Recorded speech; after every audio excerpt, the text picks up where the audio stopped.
Hello, welcome back to my channel. I hope y'all are having a fantastic day whenever you're watching this. For me, it is Monday, and I am going to be reading some witchy rom-coms, and I'm so excited about it. Today has been so tiring, I'm not gonna lie. Hayden was actually in Florida and he got back at like 1 a.m. So I didn't sleep very well, but I did like work out and do my normal like Monday routine, and I'm just so exhausted. But I am so excited to be reading these witchy rom-coms, and I've actually already started the Ex Hex by Erin Sterling, so I thought I could tell you a little bit about it before I go and grab dinner with Hayden. Today I'm just planning on taking it slow, taking it a little easy, and just reading and vlogging for this book. And finishing it. Wow, I cannot speak today. But I'm going to do my best to describe this book so far. So this one is about, I want to say her name is Vivian. It's a book about Vivian and Reese. At the beginning of the book, we know that Vivian has undergone this heartbreaking breakup. She has been hooking up with this guy and she's developing feelings for him, and she finds out that he's actually engaged to someone else. He doesn't make a big deal about this, and he is not excited about it because it's kind of this like arranged marriage situation, but Vivian's obviously rightfully angry and they end up breaking up, and she is in a bathtub just drowning her sorrows in I think a glass of wine or something like that. And she ends up teaming up with her cousin, and they end up cursing Reese. And it's not like a true curse, I guess you could say. They are really witches, but they're just sort of like playing around when they curse Reese. Although I'm assuming, since this is the prologue to the book, it's going to be like a setup for there actually being a curse. We get flash forwarded. I don't know if that's the correct term for it, but in the actual book, after the prologue, we are taken 9 years later. So I think at the start, Vivian is 19 and now she is whatever that is, 28 years old. She is having to reunite with Reese because he is going to come and renew, I think, or recharge the ley lines in this town in Georgia that Vivian is living in with her aunt and cousin. And she's upset because she has not seen him in 9 years and she doesn't want to see him because he broke her heart, obviously. I am liking this book so far. I'm gonna be honest with you, it's been kind of hard to get into, and I'm surprised given how excited I am to be reading these kind of like witchy stories. I don't know why this is such a big trend this year, but I'm very much here for it. But this one is just not super gripping. I don't know what it is. I think it might be the writing style. It's just not really pulling me in, and I am not a huge second chance romance kind of gal. I'm assuming we're probably not gonna get any more flashbacks beyond that prologue, so maybe that will work in this book's favor, but I will be curious to see kind of what happens. And since they were just hooking up and it wasn't like this, you know, intense romance when they were younger, maybe that will help. But I have sort of mixed feelings so far. I like the setup. I love, obviously, the kind of like magic and this like magical southern town vibe. And that is one thing I do want to add, I guess, is that not only are Vivian and her cousin and her aunt witches, and so is Reese, there are a lot of people in this town who are witches as well, and they go to this university to, I guess, like get degrees in witchcraft or to learn better. There's also humans around too, but I think the humans don't know about the witches. Anyway, interesting setup, interesting premise, but I'm not 100% sold. I will be more sold, hopefully, the further I get into this book. I'm not that far. I think I'm like 15%, but we're gonna be finishing it tonight, so you'll get my feelings and my thoughts as we read. But right now, I'm gonna go ahead and grab dinner with Hayden, and hopefully that will kind of renew and revive my energy. Hopefully I'll drink a caffeinated Coke, and that will liven me up. Okay, so it is Tuesday. I'm not gonna lie to you, I had a bit of a bad brain day yesterday, and I just could not read this book. And I thought that that was just because of the bad brain day, but I'm finding out it's actually partially the book's fault. I guess I have it right here, so I'll hold it up for you while I talk about it. I got 40% into this just a second ago, and it's not very good. I'm gonna be honest with you. I'm just not understanding the hype behind this book, and I feel bad about it because I was so hyped for this video, and I already know one of these other books is not gonna be very good either, and so I'm sort of at a loss. Like, I was so excited for this video, and I was like, you know what? Witchy rom-coms. Like, the premise, awesome. Like, I love that idea, but execution not going so well for this one, and I'll let you know that I started Witch Please a couple of weeks ago, and that's part of the reason that I paused this video and didn't post it on Halloween. We're gonna get through it because I feel like I owe it to y'all and myself to read these. I was super hyped for these titles, and I got advanced readers copies of all 3 of them, and I feel like I owe it to myself, to the publisher, to everyone, to just read these books and to talk about them and just be honest. I would hate to just cancel a video because I didn't like the books. I don't know, maybe the 3rd one will be the charm and like it'll be amazing. But let's talk about the Ex Hex.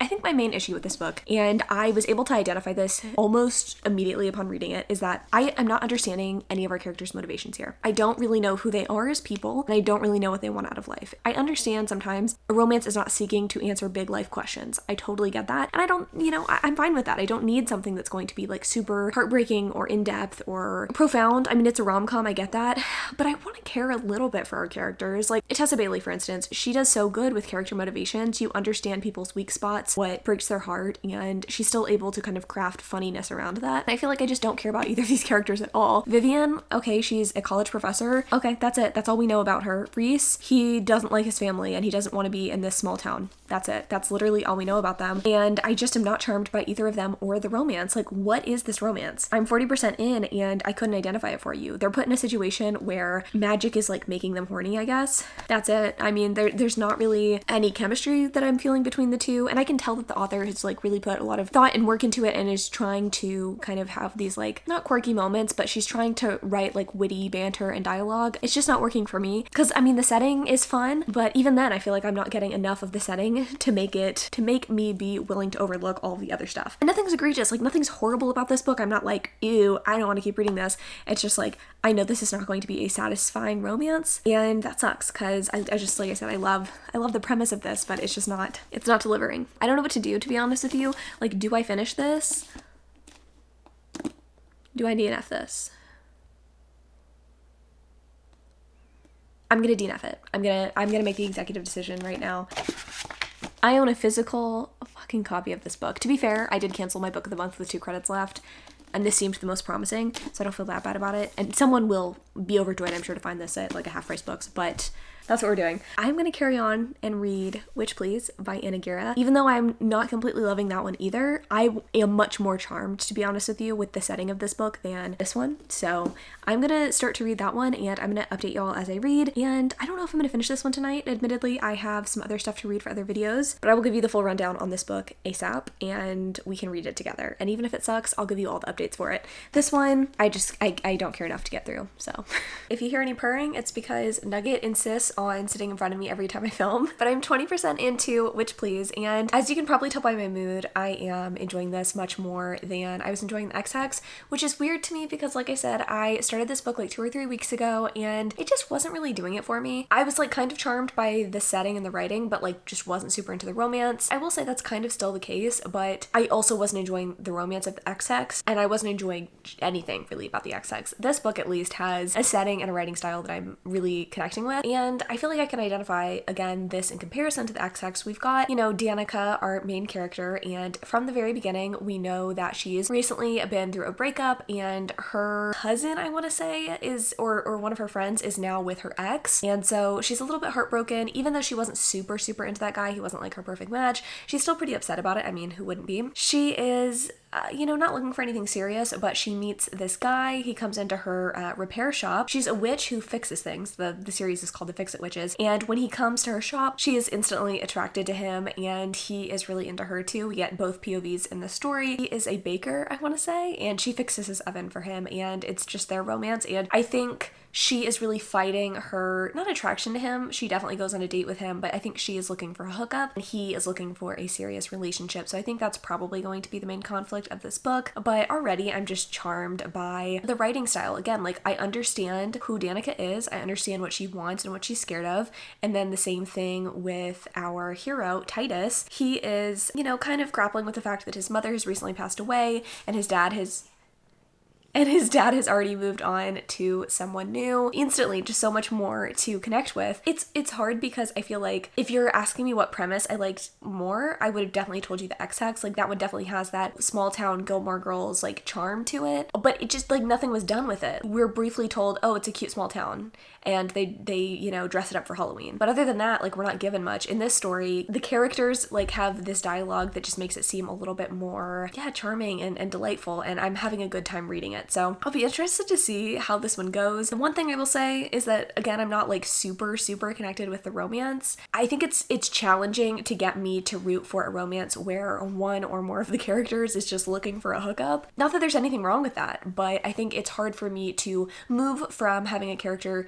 just wanting a hookup to being in love. I tend to prefer like things the other way around, I guess. I don't know. I just think it's a more natural progression in terms of a story. But I'll be curious to see how that's handled, and I am liking it. I am liking that our hero, we find out really early on, and I don't think this is really much of a spoiler, he is a virgin. There's already a scene where Danica is being a little bit like sexually forward with Titus, and he like doesn't really know how to handle it. So yeah, I don't know. It's cute so far, and I'm having a pleasant time reading this. This is what I was looking for. Just like good, cozy vibes, giving me all the fall feels, and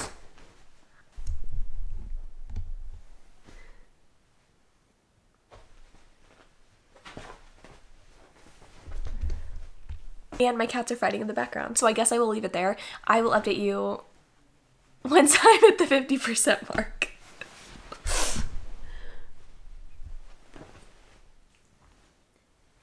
I just want you to know that I have an entire like full-size tripod in my bed because I was too lazy to go upstairs and get the like handheld one. I'm 50% into Witch Please. My cats are very interested in this tripod. It's fine. It's cute. I am liking it. I'm appreciating the emotion. I'm not 100% sold on everything that's happening, and I feel like some of it's a little bit like it's not making me feel 100% amazing. Here's the deal. I don't think that you owe anyone your sexual history. For sure. I also don't think that anyone should make a big deal about, you know, their virginity. Well, I mean, like, if it's important to you, it's important to you. But you know what I mean? Like, I don't think that Titus, like, has to tell Danica. But the way that he talks about it, it seems like it's something that's important to him. He continues to talk about it in his, you know, dialogue and his inner dialogue. And so it's interesting to me that he does end up having sex with Danica, and he doesn't tell her that he is a virgin. But after the fact, like, he's not distraught or anything, but, like, he clearly thought this encounter was, like, a really big deal and, like, maybe the first step in their relationship or something like that. Whereas she feels like, oh, this was just kind of a mistake. Like, they hadn't been talking for a couple of days, and Danica actually, like, I don't want to say she put a curse on him, but she was like, yo, I don't want to be in love with this guy anymore, or I don't want to like this guy anymore because he's a mundane, and, you know, it's going to end poorly because it's like a very, very important secret. You're not allowed to tell anyone that you're a witch unless they're also a witch, I guess. So I don't know. It's just this like push and pull because she wants to be with him, but her family doesn't really want her to be with a mundane, but her mom does, but her grandma doesn't. It's like a whole thing. So anyway, she was trying to like not be into him anymore, and he's under the impression that they're still kind of in a relationship, like a dating relationship. So I don't know. I'm sort of like I'm liking the emotions and stuff because they're both clearly into each other and grappling with a lot, and there's obviously more complexity to this than the Ex Hex in an emotional component, but I don't think this is going to be like a 5-star romance or anything. So I'm enjoying it, and I will finish it and give you my final thoughts tomorrow morning, but I don't expect any, you know, gushing, I guess. Gushing. I will say too, the sex scene was surprisingly graphic. I don't know that I would call it hot, but it was definitely graphic. And again, in comparison to the Ex Hex, I mean, I didn't read a sex scene in that book, but this one was, I'm assuming it's more intense than the one in the Ex Hex. So anyway, I'm gonna finish this tonight, I think. Oh my god, I have a massive headache. So that's fine. Maybe I should stop playing Tetris while I listen to my audiobooks. I feel like that might be the solution. Hello friends, I finished Witch Please last night, and it wasn't good. I mean, I didn't expect it to be good, but it turned out to be worse than I thought it was going to be, which I know sounds weird since I was like saying this was decent yesterday, but I could feel it going downhill, and it definitely went farther downhill after, you know, that update at 50%. The good news is that I went on this like rant on Instagram about the Ex Hex. I just couldn't contain myself. I couldn't wait for this vlog to be posted to talk about it. And a lot of you replied that Payback's a Witch was better than Ex Hex, and it kind of like fulfilled that yearning for a good witchy read for y'all, which is good to hear since that's what I'm reading next. But Witch Please, I feel like we have the Ex Hex and Witch Please, and they're just on polar opposite sides of the spectrum. Witch Please went way too far in the direction of trying to have a complex plot and emotions and shit like that, and also like family drama, and then the Ex Hex was just way too rudimentary, where there wasn't anything there. I couldn't like sink my teeth into anything, and I'm hoping Payback's Witch like sits in the middle. But let's talk about Witch Please, and I can kind of give you a rundown on what went wrong. I think the biggest thing for me is that I don't understand, and this is something that has happened in other books too, and I don't understand it. Why include prejudice that does not exist in the real world in your system or society? Like, I would maybe understand if it was like a high fantasy novel, but for a book set in a contemporary setting, why would you have there be magical prejudice in this story, we have Danica's grandmother, who is very anti-mundane or like non-witch person, and she is very manipulative and basically straight up lies to Danica about whether or not she can be with a regular like human man. And I didn't understand that conflict. Like, why is that the conflict here? I feel like it would have been better to just have the conflict be non-magical. Danica just not wanting to be in a committed relationship, like we were thinking at the beginning of the book, like that was going to be the conflict. No, it was more so Danica's meddling grandmother and her feeling like she couldn't be with Titus because of the fact that he's not a witch. I don't know. It was just very strange. I didn't like that. It went way too far, I think, too. And I feel like there was never any good resolution there either. It wasn't like Danica was cutting off her grandma and like goes about her merry way. It just felt strange and not fun to read about. And then on top of that, we have the plot line with Titus's new stepsister. I feel bad for her, and like I always like the inclusion of a family plot, and it was nice initially getting Titus having to deal with his family issues, but I just felt like so much time was focused on them that I didn't really get enough time with Titus and Danica. It was like our author was too concerned with making good conflicts in this book and trying to make it angsty that she didn't spend enough time with the characters being angsty. Does that make sense? There were a couple of really graphic sex scenes and a couple of like witty banter moments, but beyond that, there just wasn't a lot in the way of relationship development. They're like madly in love with each other by the end of this book, and I just didn't, I didn't understand it, and I wasn't convinced of it. So a little disappointing. I'm gonna give this one 2 stars, so that sucks a little bit. I think if I had finished the Ex Hex, I probably would have given that one 2 stars as well. I am finding things out about myself. I guess witch stories might be cursed themselves. I have not started Payback's a Witch. I feel like I probably could have waited to update you until I started that book, but frankly, I wanted one like decent natural lighting shot in this vlog because none of the other shots in this vlog are going to be natural lighting. There's been 2. I know it doesn't matter in the big scheme of things, but I don't know, I just feel like it's more pleasing to look at than sad, intense flood lighting that makes my face look really greasy, such as the struggle in the fall, right?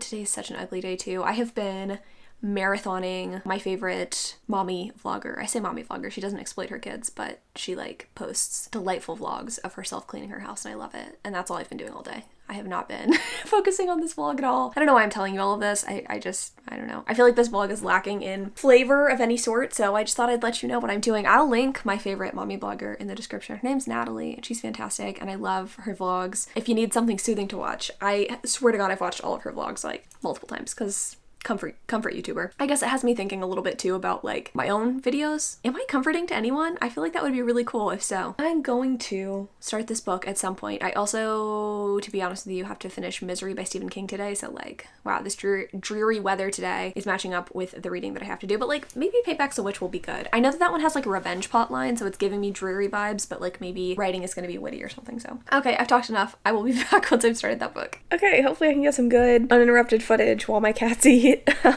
I'm 20% into Payback's a Witch. I mean, we know the drill. I am liking this book, though I will say the beginning's a touch wordy. It was very angsty, like unnecessarily angsty. My gut clenched. I wiped away my tears with my fists. It was heartbreaking to be back. It was so emotional to be back in this place, like just very kind of overwrought a little bit, but like I was vibing with it at the same time, so I'm not like upset at it. Just something to note though, if you're gonna pick up this book, like the writing at the beginning is a little bit like, okay, bit dramatic. The story is about Emmy. She is coming back to her small town, kind of like in the Ex Hex. Not really. She's not coming back to a small town, the guy is, but Emmy's coming back to her small town. She's been gone for like 5 years, has kind of lost her magic, and has been just living her normal human life because, I don't know, she was like not run off, but like didn't want to be in this town anymore after she broke up with this guy, which, now that we like kind of understand the story between her and this dude, I don't really understand why that would be motivation enough for you to leave. It was clear that he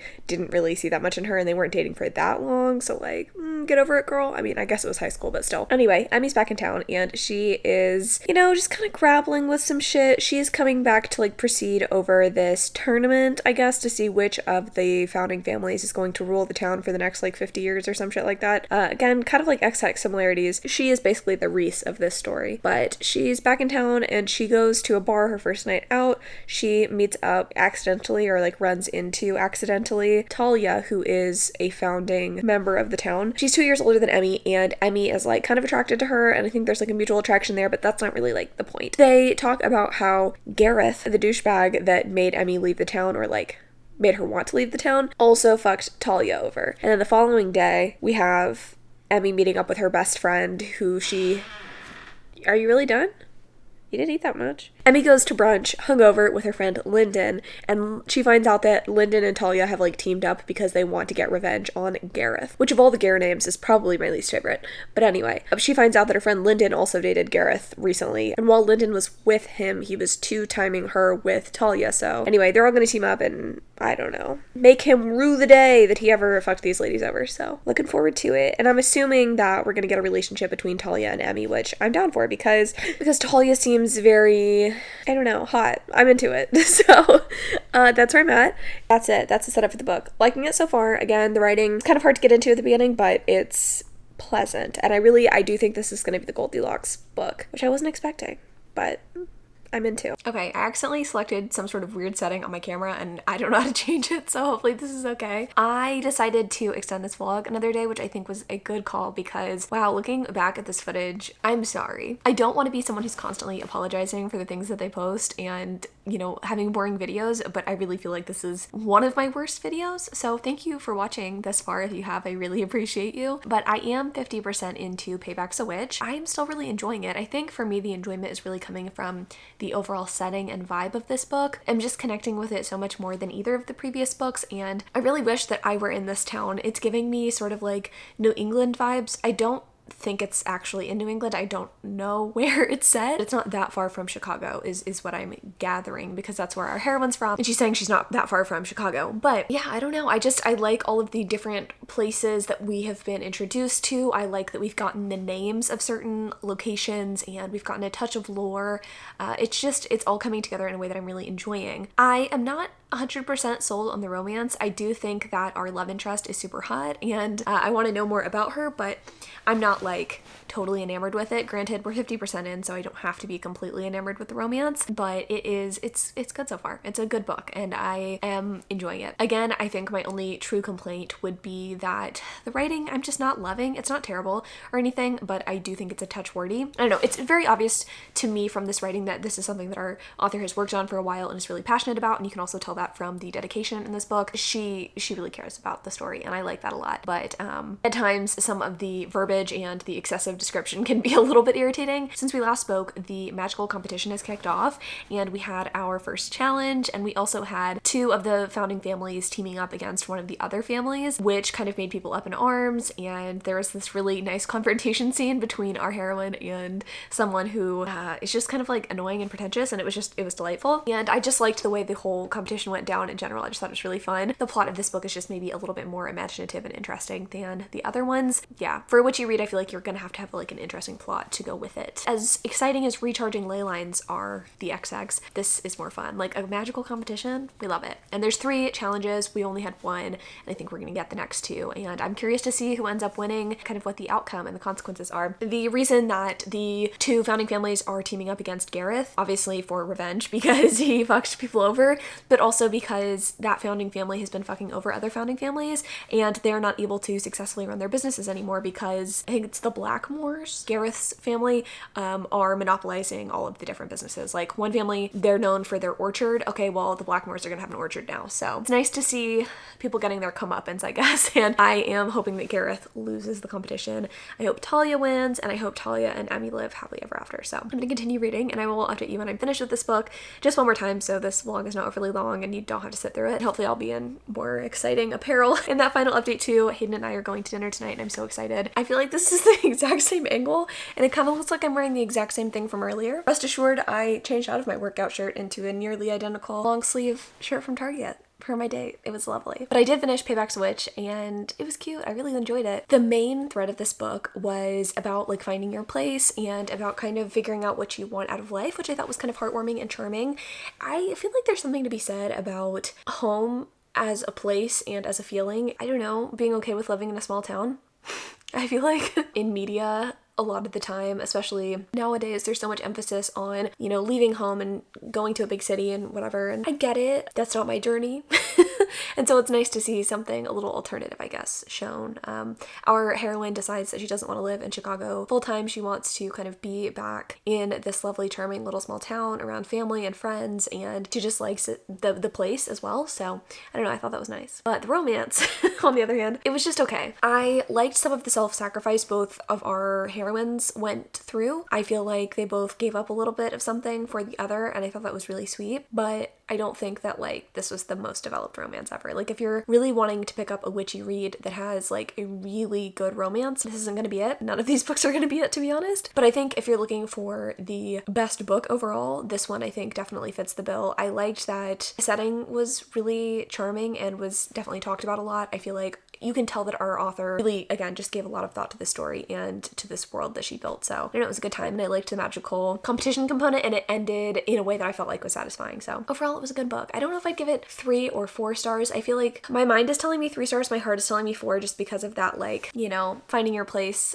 kind of aspect to the book. But I mean, it wasn't like the best romance ever, so I don't know. But that was the last book for this video. I know, this was my most thrilling vlog ever, and you're totally gonna come back and watch more. To be honest, I'm just excited to start the next vlog that I have to do. I am midway through a book for that video, and it is so good. So if you're like, bitch, I don't know if I'm ever gonna watch another vlog of yours again, valid, but also the next one's probably gonna be more exciting, and that's coming out on Tuesday. So anyway, thanks so much for watching. I appreciate you sticking through this. If you did, I was gonna say leave an emoji, but I've never done that before, and I don't know what emoji I would tell you to leave. But thanks for watching. I love y'all so much, and until next Sunday.